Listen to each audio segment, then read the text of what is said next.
kõnnin tavaliselt palju ringi siin Sakus ja vasakul ja paremal igalt poolt ma näen, et maju tuleb juurde, puid jääb kogu aeg vähemaks. Et kõik läks väga hästi korda, et ilm hoidis meid, inimesed tulid kohale, kõik olid väga positiivsed ja saime oma tööga väga hästi hakkama.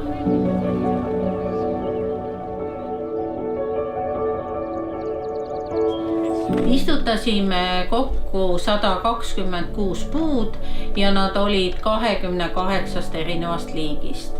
Et oli üsna tavalisi Eesti puid, aga oli ka väga põnevaid Mandžuuria nulge, Tüüringi kirsse ja väga põnevaid puid, millest ma, kui päris aus olla, varem polnud kuulnudki.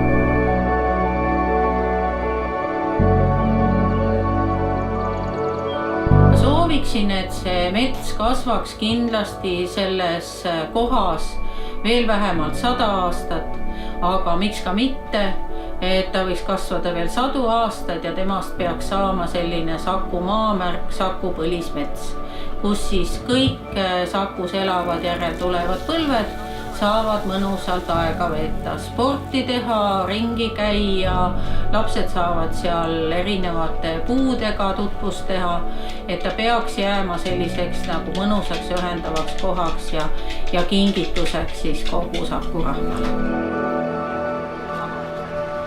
Et paneme Saku metsa kasvama!